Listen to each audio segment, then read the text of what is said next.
Okay. Okay. Hey, Jen, I voted. Did you vote? I did. Oh my gosh. I voted for MAGA versus MAGA, and unfortunately, I had to vote for a MAGA. Uh, I I don't know what political party they were, but I voted for people who I felt like were the best for our schools. Oh, that's what I had to go with what MAGA I thought was going to help the community better. But my MAGA has a picture of Trump with the American flag, but the other MAGA was a super aggressive white male MAGA. Yeah, never super aggressive So white male. I'd rather have a super aggressive female MAGA over a super aggressive male MAGA, but that's Yeah, just, it's the lesser of two evils, it I might be guess. the misandry in me, but all right. Well, hey, y'all. I'm Chelsey. I'm a homeschooling mom of two living in the Dallas suburbs. I live in the Kaufman County CD5 area, so you'll see me out there with landscape and stuff. I love diving into history with my kids, whether we're exploring dusty books or stargazing at night. When politics start reshaping our world, I can't help but raise my voice to protect their future.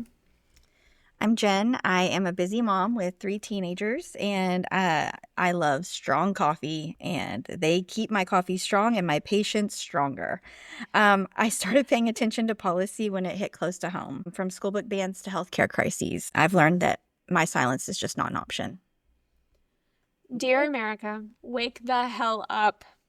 We're raising our kids in the shadow of a political blueprint that reads like a dystopian novel. It's not a conspiracy. It's not a TikTok myth. It's called Project 2025. And it's real. Government is not the solution to our problem. Government is the problem. That's Ronald Reagan in 1981. And 40 years later, Donald Trump and the Heritage Foundation are taking these words and turning them into a full-on war on the citizens of this country. We are two moms, one born in Reagan years and one born during the Bush-Clinton handoff. And we both know what it feels like to live through cuts, lies, and cultural gaslighting. We're not just going to stay quiet while history repeats itself, louder, scarier, and better funded. This isn't just about elections. It's about deregulating child labor laws. It's about dismantling the Department of Education. It's about rolling back LGBTQIA plus protections, environmental safeguards, reproductive rights, and the very idea of church and state being separate. It's about scaring the public with freedom slogans while stripping freedom from everyone who doesn't fit the mold. And if you've heard the name Project 2025 and feel overwhelmed, we get it. But we've been there too. But knowledge is power. And today we're going to unpack this agenda with the way that only moms can, with receipts, rage, and real talk. Hell yeah. Yes, ma'am.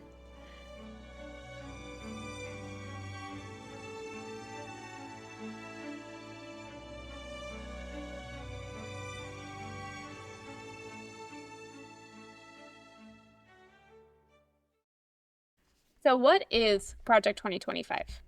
While there are no women of the past, while there's one woman of the past, we're going to talk about women of the future today. So let's get into it. What is Project 2025? Because we know a lot of people have heard the term, but maybe they've only seen it as a headline or a tweet. So we're going to start from the top. It's not just a Trump plan, it's a movement. It's a 922-page policy manual called the Mandate for Leadership. It was written by the Heritage Foundation and over 50 conservative think tanks, and they've been working on it for years. Chills. Ugh. And let's be real, when I first started reading it, I felt so sick. I don't know if you know. Do you follow Frazzled, Miss Frazzled? No. Okay, she's awesome, Okay. but she actually broke down Project 2025 almost page per page, but she specializes in Department of Education stuff, but she's also female and has, a lot of opinions anyways, but we broke down the whole 900 pages together when that broke. So the more I read, the more it felt like someone taking a Sharpie to the Constitution. My first reaction was just this wave of fear. I wanted to cry, I wanted to scream, and I wanted to hug my kids all at once. Okay, we all know that Trump loves him a good Sharpie, right? But not another. Yeah. So, but the scary part is it's not fringe. Like, it's not. Trump, even on the election trail, may have distanced himself from it because it was wildly unpopular. But since taking office, he's enacted almost 50% of the initiatives in his first 100 days. And most of the voters have no idea what it includes. And the ones who have heard it call us fearmongers. Mm-hmm. And then even scarier is the group of people that are cheering it on. Yeah, we deal with them frequently. Yeah. Frequently. They live here. Yeah, we are in a very red part of Texas. So it's just our everyday lives at this point. Yeah. So let's break it down like moms do. with highlighters and no patience for nonsense. Here are some of the most dangerous ideas inside Project 2025. So to fire thousands of career federal workers and replace them with loyalists, which is already happening. We fired the federal workers. Now we have the loyalists coming in, and now our loyalists are leaving, and now we're hiring more loyalists. Did you hear that with Hegseth? Yeah. Yeah. It's like about 3 of his loyalists quit on him. And they even had the op-ed in New York Times. Dismantle the Department of Education. Check. Criminalize immigration further, including deporting naturalized citizens or starving them in Miami. Or sending homegrowns. Oh, yeah. Well, that's next. Yeah. Ban abortion medication nationwide, like Cytotec, which I used for my induction with my first child that I did not abort. She is living and she is here. Defund public health, environmental protections, poop water, and even programs like Social Security. Yeah, it's totally authoritarian energy. It's a plan to consolidate executive power in a way that we have never seen in American history. Yeah. And it's not just about Trump. It's about anyone who wants to come in and execute this plan like it's a CEO takeover of democracy. Have you ever felt like people in power were rewriting the rules while you were still trying to figure out the game? Well, what shocked me is how deep it goes. It talks about purging civil servants and replacing them with ideological aligned workers. That is not making government smaller. That is creating a regime of loyalists. Yeah. That's scary. It's very scary, especially with who the loyalists are. Yeah, completely unqualified. 100% DUI hire. Oh my gosh. Exactly. It's not just about shrinking government. It's about weaponizing it. There are multiple quotes right now about where Trump wanted Hegseth to make war fighters. I saw something about them wanting to change the name of the Department of Defense to the Department of Attack or something. Like, what? No. I don't like that. That sounds so aggressive. It is aggressive. Yeah. I mean, they're trying to attack Greenland and Canada and all of our allies. The Panama Canal. There we go. Yeah. Yeah. All of the allies. So they want a president who can act like a king, that can fire judges, that can investigate political enemies, and call it order. HR 1526, anybody? No Rogue Judges Act? Yeah, our representative co-sponsored that one. Oof. So it does make me think about the stuff that I grew up hearing. My mom and dad talked about Reagan and what a great president he was. And still hear about how I know Reaganomics, nothing should be free. You can pull yourself up by your bootstraps and have the modern American dream. Literally survived off of social services as a child. They didn't have a choice. They didn't have free education. But yeah, go ahead and pull yourself up by your bootstraps. So my parents believed that the federal government should stay out of everything.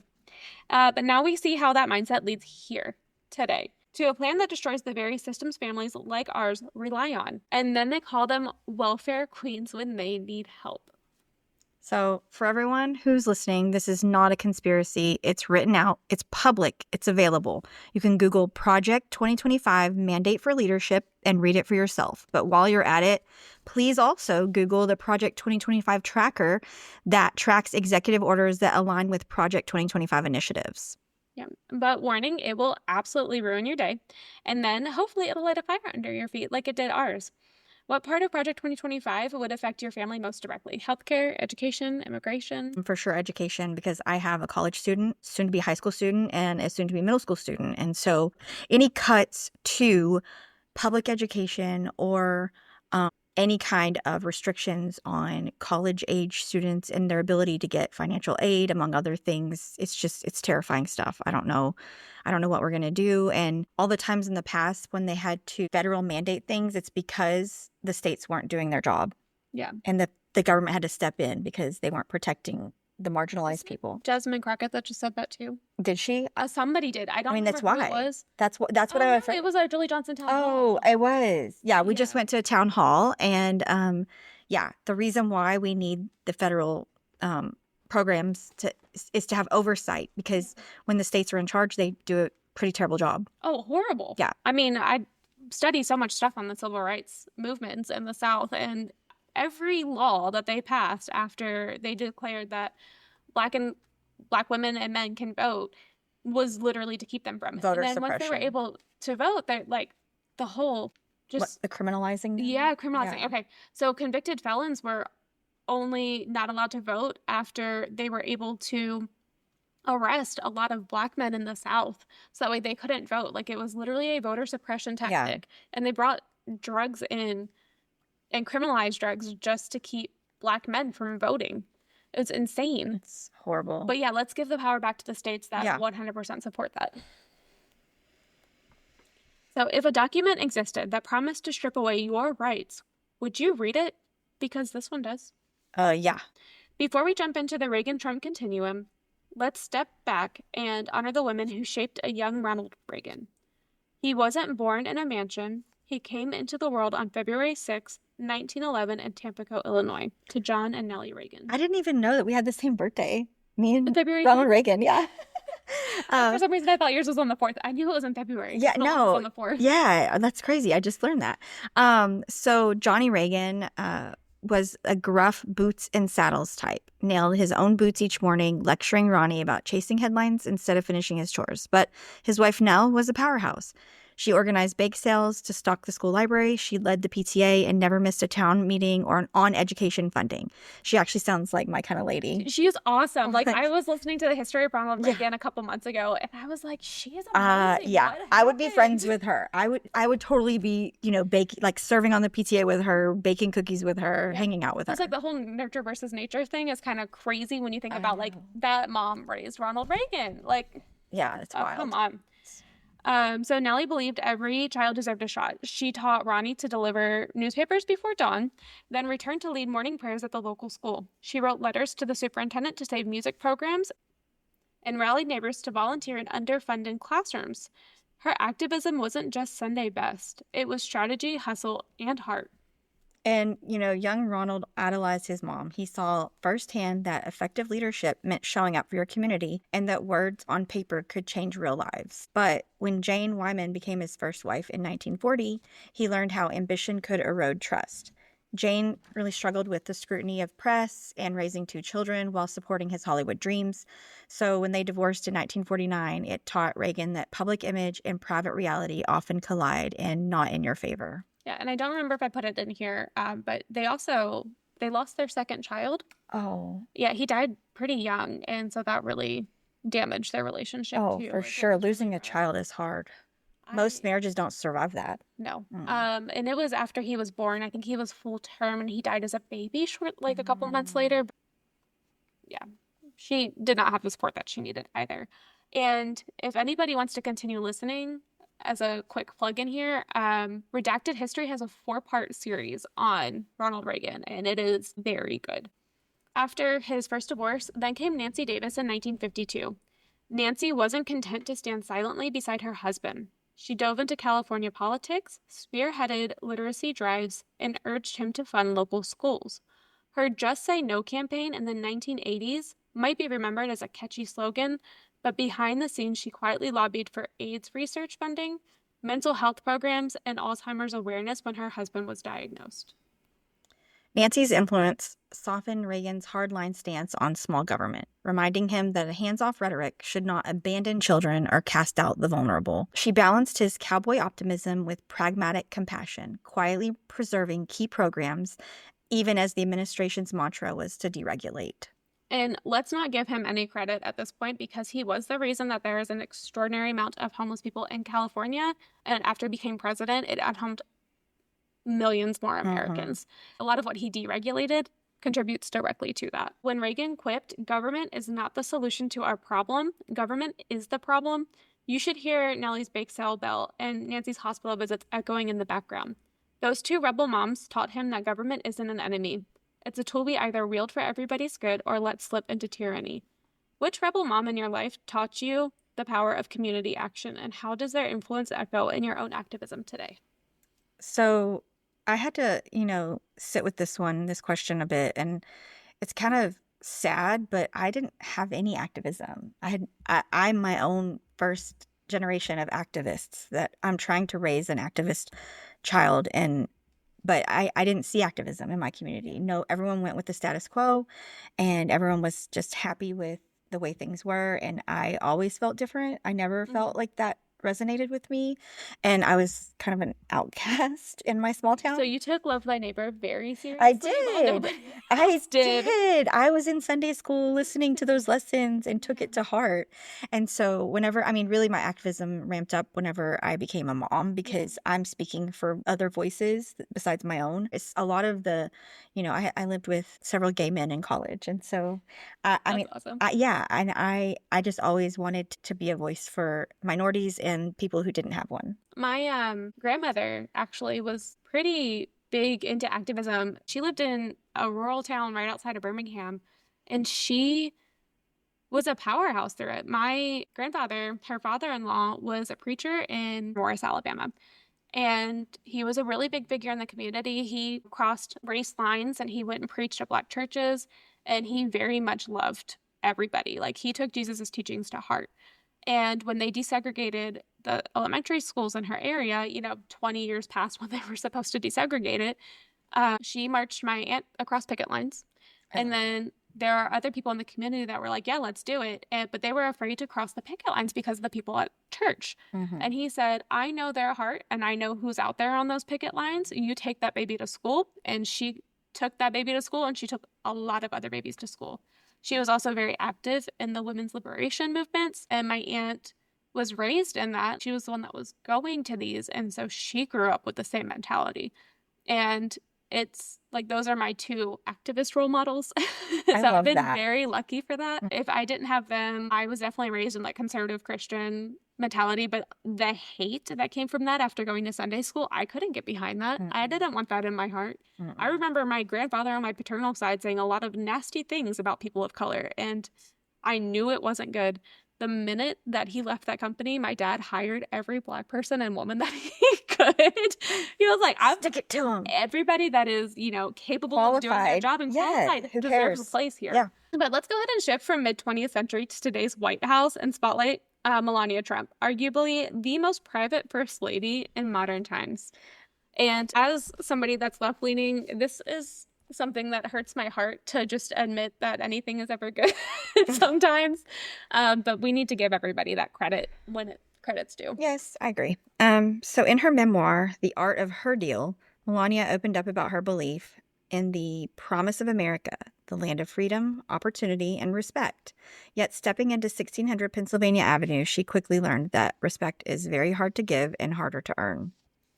I believed in the promise of America, the land of freedom, opportunity, and respect. Yet I learned quickly that respect can be hard to give and harder to earn. And that's directly from her book. Her Be Best initiative on anti-bullying resonated with many of us as moms. But behind the scenes, she also quietly advocated for children's mental health and digital safety, issues that are becoming battlegrounds in Project 2025. And let me just say that I'm a huge advocate for mental health, especially in kids, and digital safety. I preach to my kids about their digital footprint all the time. They find me very annoying, but like I even had to tell my son the other day, you have to remove that repost, because he didn't share it, but he reposted something on TikTok that if a scout looks and sees that, it could impact your scholarship. Yeah. I know a lot of hers has to do with the AI generated imagery, because they were generating awful pictures of their classmates in schools where it was pornography. Yeah. And they were sharing that. It wasn't an issue, and that's absolutely an issue. Melania often appeared reserved in public, a stark contrast to Nancy Reagan's high-profile campaigns. Yet her efforts remind us that influence isn't always loud. Sometimes it's about strategic presence and protecting your own voice in chaos. To quote Melania, she said, "I wanted to find my own identity, not someone else's idea of who I should be." That tension between visibility and retreat mirrors every mom's balancing act of self and service. Melania's walk through the West Wing teaches us that wielding a platform wisely sometimes means listening before speaking and observing before acting. So Jen, which First Lady's approach inspires you most? Not even just the ones that we're talking about. Who was your favorite? Michelle Obama. I know.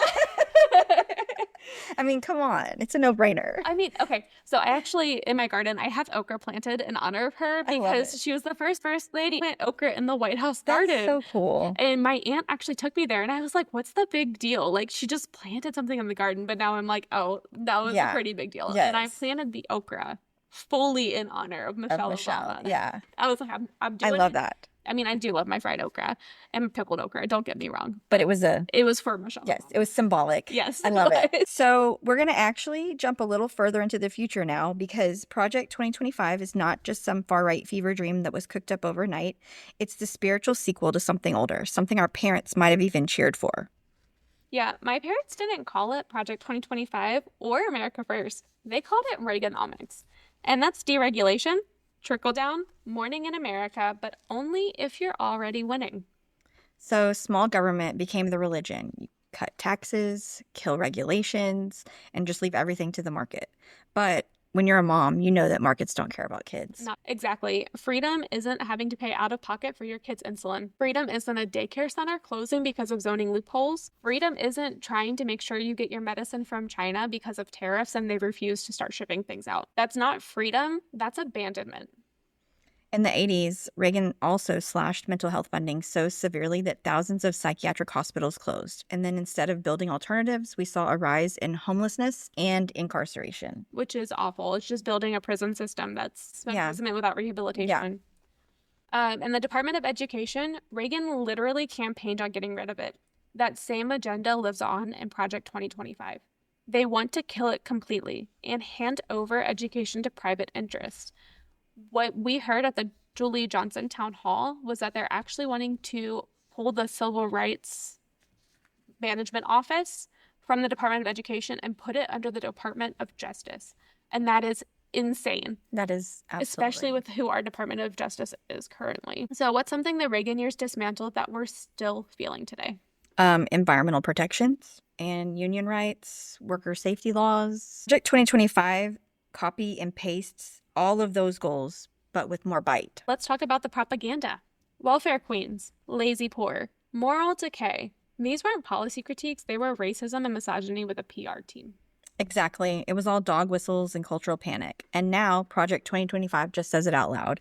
Also, I'm so tired of hearing that all of these Democrats that are protesting need to get a job.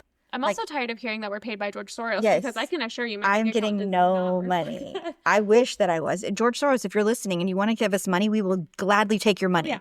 We protest for free, but we would gladly take a handout. We'll take it. It would fund our podcast. But the thing that's so funny, so while he's a billionaire, he's $6 billion, right?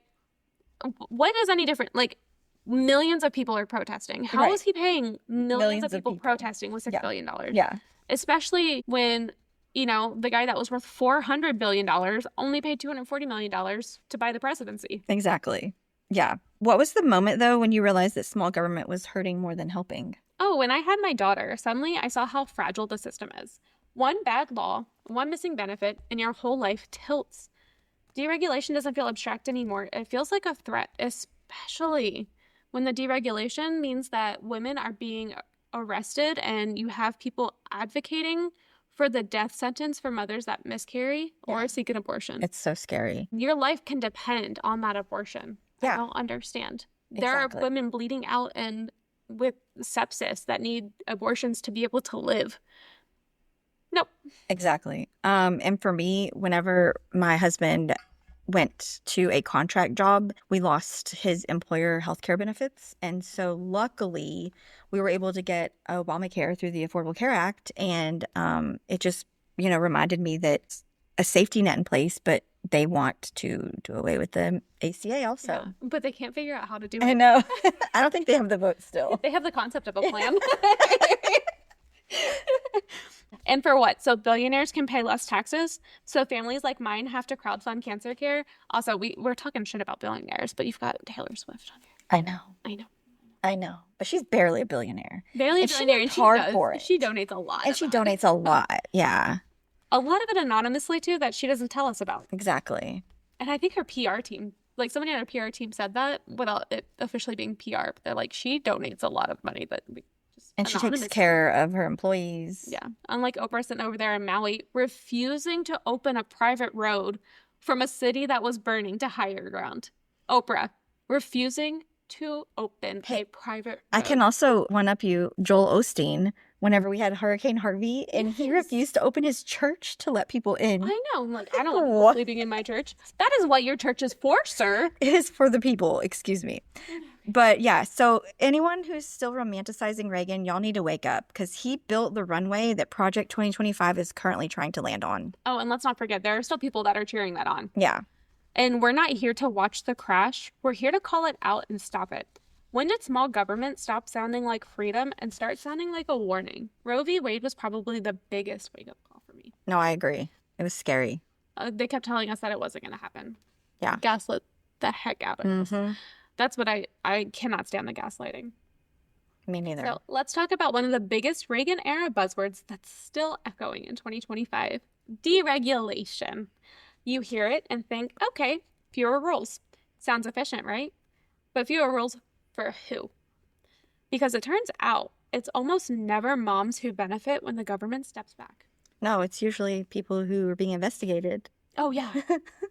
Who benefit We're from going it. to take a chainsaw to the departments Yeah. that have 34 open investigations. Yeah, right now. imagine that. Whoa. So it does sound good on a campaign poster, but let's talk about what it actually looks like in real life. Under Reagan, we saw deregulation sweep across airlines, banks, media, education, housing, healthcare, and every time there was consequences. That sounds really familiar. Yeah. All of it. Yeah. So, like aviation, my husband works for a commercial airline. Deregulation started in the late 70s, but Reagan pushed it further. Routes got cheaper, but safety oversight shrunk. Labor protections collapsed. Airline workers are burnt out, and now in 2025, some of the mechanics and ground crew are pulling 60 to 70-hour weeks. That's not freedom, it's a ticking clock. And let's also talk about real quick that the TSA union was busted illegally, and they're trying to get rid of TSA workers. And who do you think they're going to replace them with? Probably ICE. That's exactly. Oh my gosh. Border Patrol, Customs. That's And terrifying. Also, have you heard about the camps of Proud Boys and neo-Nazis and the KKK that are forming all over the country? No. That's who they're finding. The ICE agents that are unmasked, every time they find their name, they are part of one of the neo-Nazi crowds. That doesn't surprise me. No. And that's who's going to disgusting. be in TSA. Awesome. Awesome. Wow. So the same thing happened with banks. I don't know if you were old enough to remember the savings and loan crisis, but there was deregulation in action. Yeah, you weren't born yet, I don't think. you weren't even I thought it. Yeah. Well, fewer rules meant risky behavior. It collapsed by the late 80s and it cost taxpayers over $100 billion. But hey, Wall Street had a blast. They always do. They're not right now. Yeah, they're really not. Having a hard time right now. They deserve I'm it. so happy for them. See, I'm fully on the socialist side of we shouldn't have CEOs, we shouldn't have boards, we shouldn't even, like, the stock market, I think, is BS. But why are we appeasing stock markets and brokers and boards when we need to be taking care of the labor? Yeah, I don't donate to Goodwill want because I don't like yeah. that they make money. I want employee-run businesses. Yeah. Like, that's what I want to see. I want to see the employees run their businesses. I want them back with their stock options. I want them back with their profit sharing. Like, they had all of that among their own employees, and they were able to vote on changes in the company for what worked for Vesting? them. Yeah, all of it. Yeah. Like, it just... So, like, my husband's company has that where you have to stay a certain number of years and then you're vested and you get, stock and stuff. They're a private equity firm. The big issue that I see, though, is, like, we are appeasing board members and CEOs, and they're getting paid ridiculous Buku. amounts of money that should be money. within the freaking company, and the company should be making those decisions and profiting off of it. Like, this whole deregulation is just adding more people to pay. That's how, honestly, if we get rid of the state governments and we only operate on a big federal government with a couple offices here and there, I think it would be more efficient. That's my own personal view. I don't know. I just know that the way things are working is not not going well. Also, the Electoral College is DEI. The original OG DEI. It's so little white boys in the South, in the red states, could have an opinion that they don't necessarily deserve at this point in time. They definitely don't. Sorry. But when blue states are funding the red states, it's probably an issue. Yeah. And the red like, states are lowest on education. Yeah. For every dollar I was reading that, like, Mississippi and Alabama and everybody else puts in, they get almost double that back in government funding. But every dollar that the big blue states put in, they only pull like 99 cents to 91 cents back into their own state. So they're making because they're money. efficient. Yeah, I know. It's not. I mean, most of the people that are on, government assistance live in the South, in red states. I know. And every Republican has caused some kind of economic crash, and every Democrat has pulled it back. But because the economy was bad when the Democrats took over, They blame them. they get blamed for it. Yeah. I mean, Obama had like almost half the debt, and what did Biden just like pulled it all the way back? Yeah. Freaking Bill Clinton Yeah. eliminated it. Yeah, I know. It's wild. So now fast forward to today. Project 2025 doesn't just want fewer rules. It wants entire agencies gutted. The Department of Education, gone. The EPA, defanged. OSHA, unfunded. What's left? A pile of rubble and a sign that says freedom. Have you personally seen what happens when government protections disappear? Was it your job, your healthcare, your kid's school? For me, it's public education. I've got 3 kids and I need school counselors. Our community needs the speech therapy and special ed teachers and school nurses. And what's happening now, schools are being stripped bare because politicians want to cut spending. And they're taking it directly out of the public school Yep. funds. I homeschool right now, but my daughter starts kindergarten in August. She just got into a gifted and talented school. I'm so happy for her. I'm so happy too. Not because I don't believe in public schools. I believe in them so much, it breaks my heart to see what they've become. Underfunded, overburdened, and now thanks to voucher schemes, being defunded even more to subsidize private education. And then also sometimes it's just the little things that show the bigger truth, like not having classroom tissues and no paper towels, no librarians. Meanwhile, state leaders are throwing money at corporations. And let's not forget what Reagan did to healthcare. He cut mental health funding so hard that tens of thousands of people ended up homeless. And today, it's still nearly impossible to find affordable mental health care unless you have great insurance. And even then, good luck with waitlists. And now we've got Project 2025 calling for slashing Medicaid, pulling funding from the NIH, privatizing Social Security, all in the name of reform. Canada, don't privatize your healthcare. I agree. I know that's your big platform right now with the PP Maple MAGA, Pierre Poilievre. I have endometriosis, a reproductive disease that affects 1 in 10 women. It's barely researched. My aunt has worked with the NIH for decades, and she's watching vital research funding dry up. We're not too expensive. We're just not seen as a priority. Moms are never seen as a priority under these systems. We're the unpaid labor, the safety net, the fallback plan, and then we're just told to stop complaining. Every single time. So what would you demand from your leaders for moms and families? How about childcare that doesn't cost more than a mortgage? 1. Yep. Most important thing, because I would be working right now if that wasn't the case. Paid leave for new parents, fully funded schools with certified librarians, and maybe clean drinking water. The poop water. I can't. I don't even understand why. Flint still doesn't have clean water. Yeah, it's terrible. So how about food programs that don't shame children or medical care that doesn't bankrupt families? Here's the bottom line. Deregulation doesn't just remove bureaucracy, it removes protections, and moms know the difference. Because we're the ones left picking up the pieces when government fails us. Project 2025 wants to sell you a fantasy about freedom, but freedom without structure, freedom without support, that is not freedom. We've read the fine print, and we've lived through the fallout. That's why we're here. What safety net do you rely on today that could disappear tomorrow? And who would be there to catch you if it did? Let us know. Moving on, we're going to talk more about where all of this is heading because deregulation, budget cuts, purging civil servants, it's not just about efficiency. It's something much, much bigger. And we've got to name it. What Project 2025 is pushing, this isn't just conservative policy, it's the authoritarian playbook. We're not just making that up either. Trump has praised Hungarian Prime Minister Viktor Orban, calling him a strong leader, had him to his house at Mar-a-Lago. Under Orban's rule, he turned family values into a pipeline for consolidation of power. He took over the courts, the media, and rewrote their constitution, all the while telling the voters that they were protecting the nation. That's the whole thing. Protect the nation. From who? Exactly. Because it's you. Or the Taliban, using law and religion to strip women of every right and calling it order. This idea that fear justifies total control is not new, but it is dangerous. And speaking of the Taliban, we will be getting to a segment about Malala Yousafzai.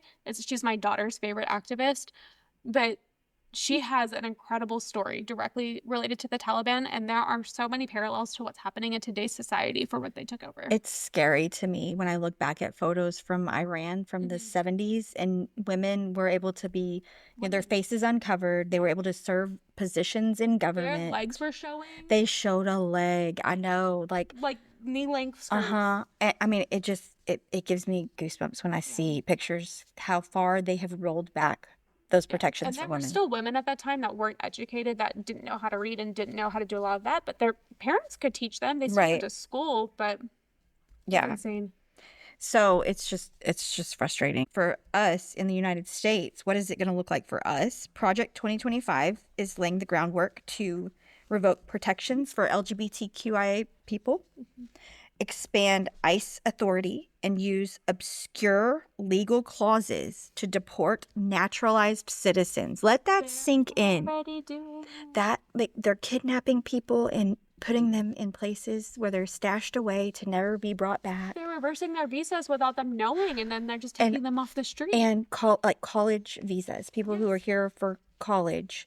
One student I saw, they had like a semester left to finish their graduate program, and they were told they had to leave immediately. Yeah. They haven't done anything. They haven't protested. No, I mean, and they have people that are in graduate school that are actually working in clinics and hospitals and everything else, and they are big, like, to the support of that area. Right. In their hospitals, and they're just... All of those people are literally going to go to other countries and find jobs, and we're going to get further and further and further behind. The Yale professors that left Yale and went to Canada to get out of the U.S. I mean, I would. But also, they want to push Christianity into public policy. Was it Pam Bondi said she's going to start the anti-Christian bias? Yeah. Because that's who's being persecuted against is Christians. Okay. I mean, in Syria, I think there is actual, like, they're kidnapping people and killing them, but not here. Nobody's persecuting you. Other people just also want space. Exactly. They just want space to be able to freely practice their religion or the lack thereof, to not have religion shoved down their throat. Also, they like to ban books and rewrite curricula and go after journalists. So also, Supreme Court just ruled that they cannot defund NPR and PBS. Thank goodness. Yay. It's a win. It's a win. It's 1-1. Well, and didn't they say that the Associated Press had to be allowed back in? Yes. Yeah. So, but there were also other journalists and news network, and they were really mad at the AP for pushing because they didn't want to get in trouble, and then they won. So hopefully there's a lot more pushback. I hope so, because especially when they're allowing that one super right-wing guy that was in there, he got to field a question that was just the most hyperbolic, disgusting. Yeah. It said MS-13 in the question. I'm just like, we all know the narrative that y'all are trying to sell the American people. It's not working. No. Another thing that they're wanting to let the president override agency decisions and fire federal judges. That is so against the Constitution. That is abhorrent. Was it No Rogue Rulings Act? Yeah. So they did.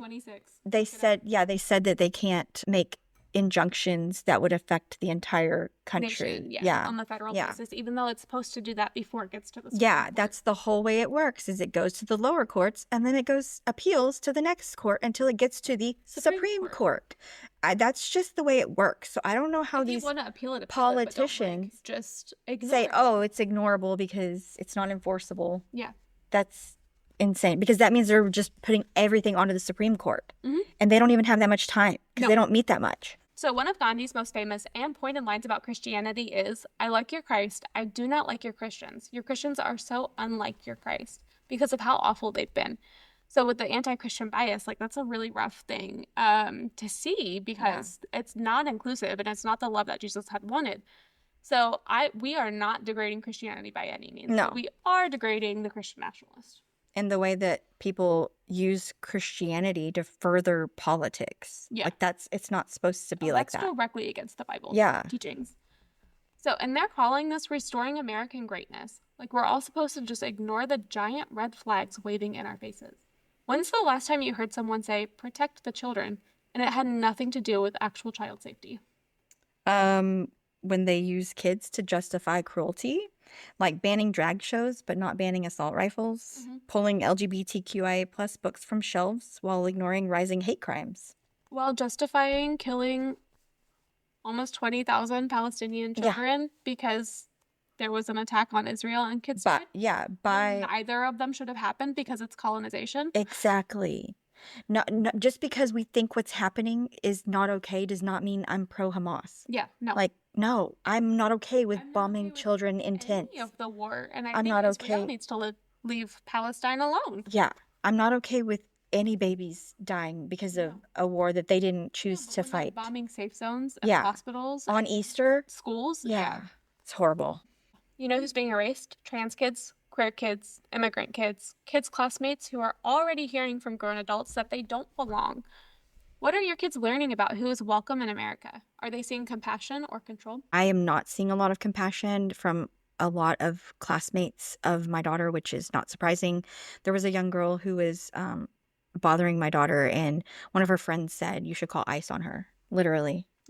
I said, "That is disgusting. That is not okay, like, to even joke about." Yeah. And she's here legally, so it's again, it's just horrible. So I explained to my daughter, but then I also explained to her that, there are kids who are disappearing, who are going before immigration courts alone. Yeah.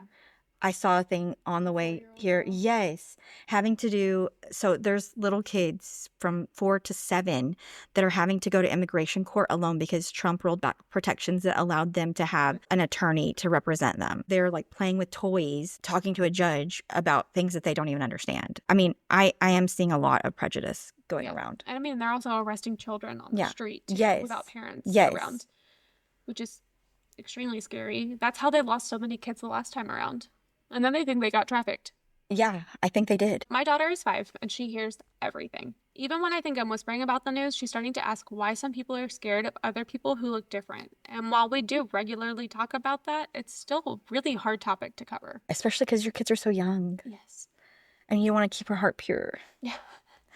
But I know we have to be a realist. I hate it. We have to talk, plain speak and be real with our kids. But at the same time, you don't want to say, hey, this world can be a really ugly place. Yeah. But it can, and it is right now. Yes. And you have to let her know that she has a voice. Yep. And to use it to call out the injustice. Hey, she does. She wanted to protest on her birthday. I know. So bad. She really did. That's so cute. I understand why she couldn't, though. But yeah, it's so cute that she wanted to. We're going Sunday. It's cool. Yeah. But, the other thing about schools is that they're banning books like The Bluest Eye and Genderqueer, but want to put the 10 Commandments in the classroom. In Louisiana. And that's going to get pushed to other states, too. I think it already is here in Texas. I think Oklahoma, too. So let's talk about that. Project 2025 calls for Christian morality to be the bedrock of policy. But who's Christianity? And what happens to Jews, Muslims, atheists, or anyone who doesn't fall in line?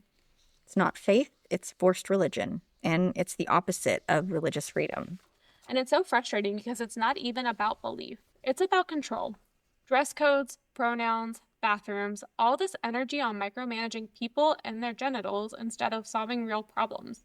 What would the founding mothers say about this? That morality means surveillance? That freedom only applies to a select few? Yep. Sounds about white. Project 2025 is straight up authoritarian. It's about control disguised as order, fear disguised as faith, and oppression disguised as tradition. And it's happening right here, right now. Not overseas, not theoretical, in our libraries, our school boards, our state houses. And if we don't speak up, we're complicit. So what kind of country do we want our kids to grow up in? Who do we want sitting next to them in class, at the doctor's office, or in the voting booth? So let's zoom in for a second, because Project 2025 is about a system. But there's a face they're building it around, and that face is and has been Donald Trump. Project 2025 was designed to be president-proof, but let's not pretend this playbook wasn't written with Trump's return in mind. He was the model, he was the test case, the chaos candidate who already tried it once, and he is ready to finish the job. He came back with a vengeance this time around. I still almost think that it would have been better if we would have just done straight 8 years with him. Yeah, then we'd be done with him forever. Fingers crossed. I'm sure a lot of it would have gotten a lot worse, but I just, always think, like, what if he would have won? And I know. So remember when Trump said he would be a dictator only on day 1? That's not a joke. That was a threat with a smile. He's already floated ideas about purging federal agencies, weaponizing the DOJ, and giving himself total control over independent departments. That's not democracy. That's corporate takeover meet cult of personality. Also, he's floating around having a third term, which we do not unequivocally would need to oppose that with the vengeance. Yeah, and it's I mean, they have to change the Constitution. They're gonna want to change it from like the third term. Like you can only run 2 terms in a row. After you run 2 terms, you cannot go again. So that would completely eliminate another chance of even Obama. Yeah. For a 3rd term because he's already run 2 consecutive in a row. terms. Yeah. So they will literally do it to eliminate any kind of They'd have to get a 2/3 majority. Yeah, 2/3 in the Senate. I don't think they would get it. Or 2/3. I think the states have to ratify it. Okay. Well, I don't think they would get it. No, I don't think they would either. But that's still scary. Mm-hmm. Also, then I worry if he declares martial law right before. It's like, oh, we can't have an election. If he declares martial law, the general consensus is strike immediately and everybody's in the streets until it's over. Yeah, but what if he does it at the end of his election, of his term? Yeah. So that we don't have an election. That's what I'm afraid of. Yeah. So I mean, that is also unconstitutional. I think he can be arrested for that immediately. Okay. And let's talk about the language. Trump calls journalists the enemy of the people. He praises Orban. He pushed for a military force on protesters and called for termination of the Constitution to redo the 2020 election. And that's not fringe, again. And what scares me is how many people will say he's just saying stuff. He means it. He tried to overturn the election in 2020. He's faced 91 felony charges and currently holds 34. The part that makes me sick, we tell our kids to be kind, to tell the truth, admit when they're wrong, and then we watch adults cheer for someone who does none of those things. That's disconnect, and it's corrosive. And when we talk about Trump, we're not saying this as like a gotcha. We're saying it as moms who've watched kids locked in cages. With Obama and Trump. Yeah. Not okay. No. Either one. Neither one. We're not excusing that. That's terrible. We've also seen healthcare rights rolled back. We lived through a pandemic under a leader who mocked science and compassion. And took the word woman out of research for science. More than that. Oh, way more than that. But let's just... Women in general were not allowed in research. Yeah, that's in the grants disgusting. We lived it, and now there's a sequel. Trump won again, with Project 2025 already written. What do you wish you did differently? I mean, I guess, are you asking rhetorically? Because I did everything I could do. Did everything I could do. I mean, like, I can't. I mean, if y'all want to tell us what we met each other sooner. We could have gotten knocked on doors more and explained. Out of here. Yeah, I mean, other than. All right, so if you're watching a video, this just abruptly stopped and switched over to us in different outfits because for some reason our recording just completely cut off. If you're listening on audio, I am so sorry that you're having to listen to us explain this. But we're going to start off from what we left off Where we left off. So I thought about wearing the same shirt, but then I did too. I didn't want people to think, if we mentioned that it was a different day, I didn't want them to think that it was the only outfit I owned was a Taylor Swift t-shirt. So. I know. I was like, because I literally took it out of the dryer and put it on the chair, and after I'd already texted you, and I was like, I wonder if I should wear the same shirt. But we went with the same style of shirt. I know, that's so funny. We were twinning. So anyway, back to what we were discussing. It's about Project 2025. So 31% of it is already completed, and another 18% has been started and attempted or has been blocked by the courts. So we've got to stop this because it isn't about whether or not you like a political party. It's about whether they believe in democracy or in decency or in just basic human rights. Did you see today that one of the judges in the nation blocked a good part of the SAVE Act? Oh, yes. Oh my gosh. Yes. That is true. I don't think it's going to make it through the Senate anyway, but it's not good. So I'm glad that they see it for what it is, voter suppression. I mean, they've blocked it for multiple, I think this is the 3rd congressional session that they've tried to pass this act in. So I don't think that it's not doable. I think it's only doable currently because everything's held by Republicans, but they still don't hold enough to pass a law in Senate. That's not good. So if you're tired, we get it, but this isn't the time to go quiet. This is the time to go loud. Because authoritarianism does not happen all at once. It creeps. It gaslights. It calls itself normal, and then it locks the door. So we're going to keep shouting through the cracks. Going to keep asking the hard questions. because our kids deserve better than silence. We've unpacked a lot today. Reaganomics, deregulation, authoritarian tendencies, and the personal influence behind Reagan and Trump. We've got to talk specifics about Trump's own executive orders because these aren't random. They're foundational to Project 2025, shaping policies whose reverberations and consequences will be felt for years to come. Exactly. They're not just executive orders. They're more than policy. They are a literal roadmap, a dry run for what Project 2025 seeks to institutionalize. Let's just highlight a few of the most alarming. So Schedule F, Executive Order 13957. It's probably one of the most significant executive orders that Trump issued in 2020. It would have stripped protections from thousands of civil servants, essentially allowing political appointees to replace nonpartisan career experts. Project 2025 explicitly calls for reinstating Schedule F immediately upon a Republican presidency. Think about that. Gutting the civil service, removing neutrality, and inserting loyalty tests for government jobs. Also, lie detector tests. This isn't draining a swamp, it's replacing expertise with obedience. It's a red flag waving for democracy. Banning DEI training, Executive Order 13950. Trump banned diversity, equity, and inclusion training for federal employees and contractors, labeling it anti-American propaganda. Project 2025 embraces continuing this stance, arguing such trainings undermine American values. And what values exactly? Inclusion, equity, respect for diversity. Those are all fundamental American values. They're not threats.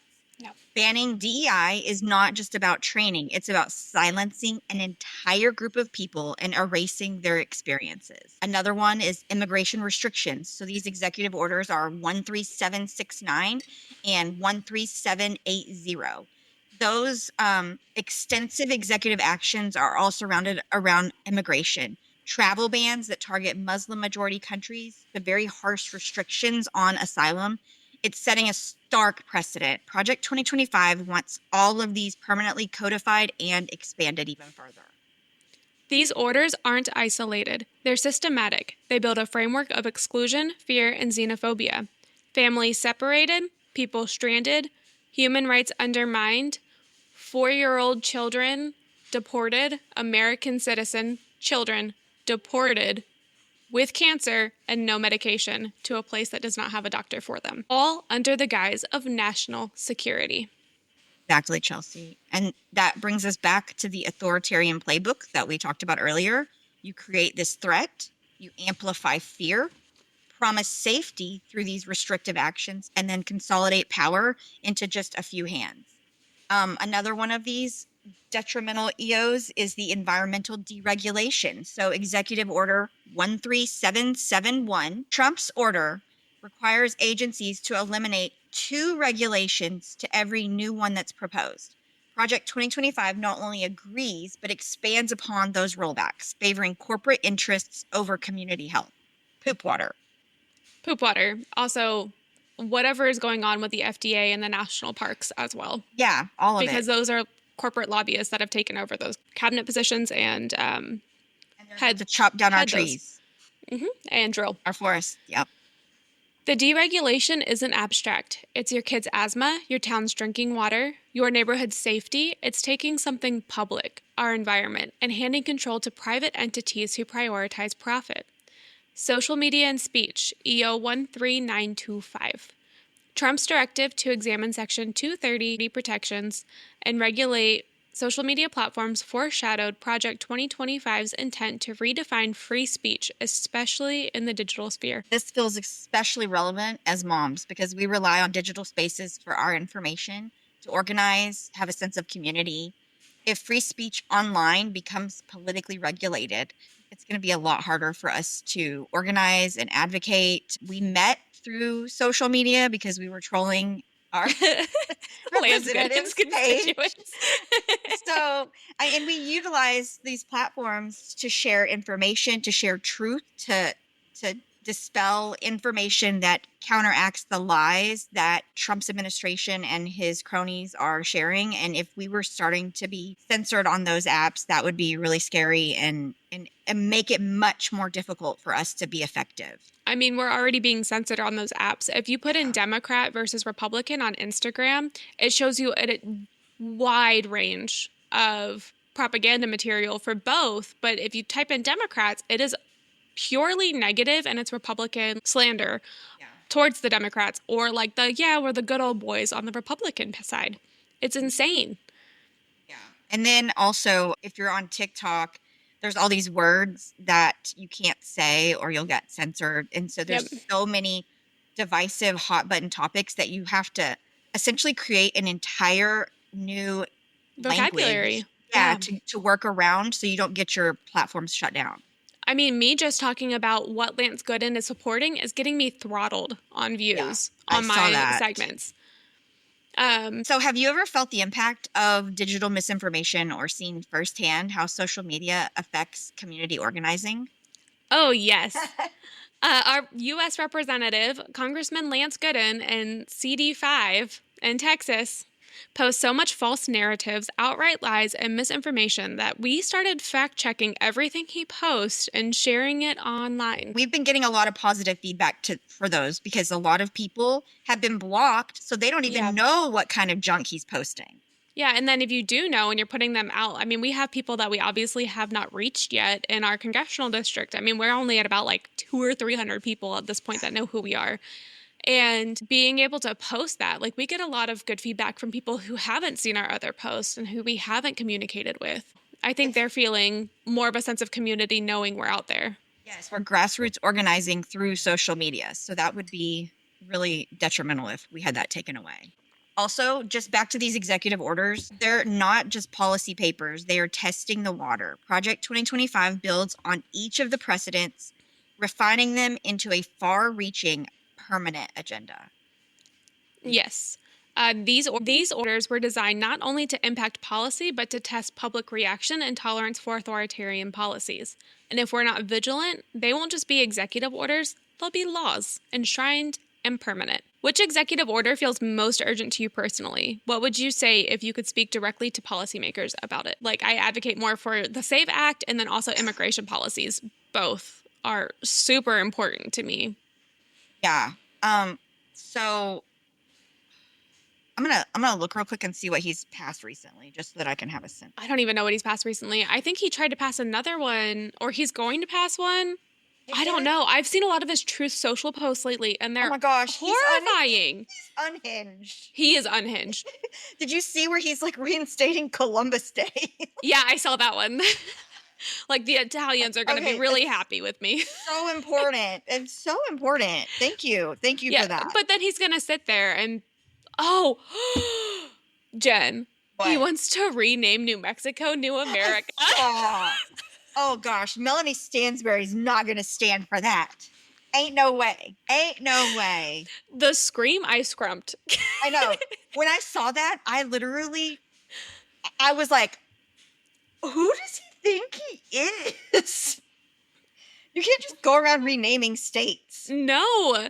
What a weirdo. I was reading the post of an indigenous person that lives in the area, and he was just like, this goes back to 1541 when New Mexico was discovered, before America was a thing. And it was by explorers that had named the area. But he's going to make a big deal out of Columbus Day, and that was 1492, so it was only, a 49-year difference? Dang. And he's going to he's going to throw a massive fit that we're ignoring Columbus Day, but we're going to rename the indigenous land of New Mexico to New America. New America, exactly. So, for one, after just, scrolling the whitehouse.gov, the fact that he wants to bring discipline back into public schools, that to me is, I understand that some of these kids don't act right? They've been through a lot. Since COVID, there's been more behavior issues. I can totally admit that. But I saw something that said it was like a false flag because teachers and administrators were like, we are not going to do that. Because No. again, what's going to happen if they do put hands on a student, that's opening the door to litigation and people to say that public schools don't have control over their students. Exactly. They're having to resort to physical violence and Yeah. all of the above. And so They're trying to take out the public schools from the inside. And they're Yes. 100% doing everything they can. the call is coming from inside the house. That's what I thought Yeah. when I read that. I am very pro teacher, pro admin, Yeah. pro appropriate discipline. Appropriate. But I will tell you, if somebody lays a hand on my I child, was about to I'm say gonna fight. nobody is going to put a hand on my kid. Period. That's my job. if somebody lays a hand on my children. It's the same reason I have an issue with the men and women's sports, whatever BS that is, because it opens up the doorway for teachers, coaches, and everybody else to inspect the genitals of children to confirm. bizarre. And we're not doing that. No, we are not mean, doing that. If you're already getting doctors, like vaccination records and all of that tell you what the gender of the child is, There's no need for gender, any of sex, that. whatever, for a small child. Nobody needs to look at my daughter's genitals to tell me that she's a female. Like, Exactly. we'll get to whatever other talk we need to later in life if she decides that this is not what's working for her. But at this point in time, like, you look at my child, what is under her pants, or you lay a hand on my child, we are done. Please. Yeah. I mean, that should be a crime, period. It was. It should be, exactly. And the fact that they're rolling back protections for children, for women, for vulnerable persons, for people with disabilities, it's just... I mean, it's the awful. same party that wanted to shout from the rooftops that Trump was doing everything to end trafficking and sex abuse from somebody that literally traffics people, has been involved in it, and has multiple counts of sexual abuse. They do the research that they do is very, very Limited, one-sided. And the thing that scares me about, I saw some more stuff on the Charlie Kirk thing. The thing that really scares me is that they don't even believe facts. They don't even believe judges' orders right in front of their face. They don't believe anything that they read or hear or see. Everything is fake news. They don't even It's try to take it. 1984, George Orwell. Like, It is insane. you don't, anything you see, anything you hear, gone. Yeah, I don't That's not get right. it. I don't either. I literally was getting into an argument with somebody over it. He sent me, for his fact check, a meme. And I said, no, the 5th and 14th Amendments, that's what determines due process. Then we have this Supreme Court ruling from 1886 that declares that it's any person within jurisdiction, plus multiple Federalist Papers, because Alexander Hamilton was a huge advocate for the fact that if you are on American soil, you are tried as an American citizen, regardless of your status. That is one thing that he constantly advocated for. So I'm sitting here like, I know that you are wrong. And this is all of the documents. I have to back it up. Nope, you're wrong. You're misinterpreting it. And they tell us that we're wrong. I literally said, how am I wrong if this is in the Constitution and the Supreme Court backed it in multiple cases? And they're like, you're just wrong. You're just spreading misinformation. What? No. I know. It is completely just blinded. Yeah. I read this stuff for fun with my children. Yeah. Not even because I need to know it. Like, I enjoy it. Yeah. So it drives me crazy. Drives me crazy too. Back to the subject at hand. Yes. The reason why we're shouting about Project 2025 today is because these executive orders are doing everything to enact Project 2025. Yes. It's not speculative. It's not what if. It is actionable. It's been here. It's outlined. A lot of them are just waiting to become law. Yeah. So listeners, if this worries you, it should. But remember, you aren't powerless. Email your representatives. Vote like your democracy depends on it, because it absolutely does. Just remember, you're not alone. We're moms, and Chelsey and I are fighters. And our voices will be the loudest when democracy needs it the most. Yes. Dude, I saw that shirt that says, I think it's like a protest shirt for a husband. And it says, good luck silencing my wife or something. I was like, I feel like both of our husbands need that shirt. He is so tired of me at this point. When I told him, because I was like, he was like, you're going to start a podcast. And I was like, yeah, because I hadn't even formulated the words and told him, because he's not interested in the political stuff the way that I am. So we talk about like the big stuff, but we don't talk about the small everyday stuff. That's when I text you. Yeah. And I was like, well, this is the basis. Do you think that would be good? He was like, well, I wouldn't listen to it. I'm like, it's not for you. But do you think it would be good? He was like, there's a market out there for everything. I guarantee it'll be good. But it's just, getting past that point. But, yeah, my husband told me, funny.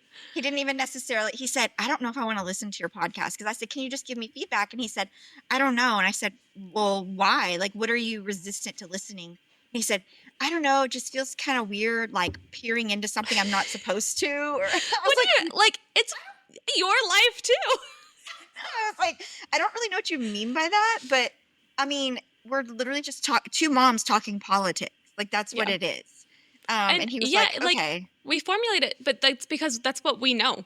It's not like we're not moms talking about mom stuff. It's just, this has been our lives, and we're in a similar situation. Yeah. We're dealing with a lot of the stuff that, you've already dealt with too. And then we're seeing the politics from almost the same standpoint, with really similar views. Exactly. And I feel like there are a lot of people in our area, especially like being in Texas, that feel the same way we do. They're just scared to speak up, I think. Or they don't know who to speak up to, because it's dangerous in the South to voice your opinion. I mean, people get shot over smaller things here. I was going to ask you, did you see where someone got arrested for their protesting, the Dallas protest? Yes. Like the May Day one. But apparently they were not affiliated with the 5051. And they were impeding traffic, and they were warned repeatedly not to impede traffic or something, and they had no permits. So this is just a reminder that, I mean, it's still kind of ridiculous and make good trouble, but we just need to make sure that we are following the laws, and we do our permitting and everything if we ever host another one. I don't even think it would be as big of a deal in a typical situation, but since we're dealing with a threat of martial law, that we need to be careful. Ducks in a row. I want my ducks in a row. But, okay, government is not the solution to our problem. Government is the problem. The government is only the problem when it's turned against us, moms, children, and communities. Dear America, we are raising the next generation while watching an agenda that could erase their future. We demand our schools, our rights, and our children's voices be protected. Don't underestimate us, because silence is not our strength. America, what happened to liberty and justice for all? We will not stand by as freedom is cornered and children pay the price. Moms Against the Machine. So here's some micro actions, things that you can do tomorrow. Email your rep with the subject Stop Project 2025 without full debate. Share this episode with one sentence on why it matters to your family. And sign up for a watchdog newsletter like Indivisible, ACLU, Heritage Action. Go to mobilize.us and look up events in your space, in your area. Yes, that's a good one too. So a sneak peek for next week. We're going to go to the ballot box, the battle for the vote, from suffrage to the SAVE Act, and you won't want to miss it. If today's episode made you feel something, share it. Tag us at Moms Against the Machine on Instagram or Moms and Machines on TikTok. Send us your own letter to America. Record a voice memo. Email us at momsagainstthemachinepod@gmail.com. Tell us what resistance looks like in your house. If you do record a voice memo, we'll use your voice with permission for your own letter. All right. Until then, stay loud, stay joyful, and stay against the machine. And then Chelsey out. Do, do, do, do, do, do.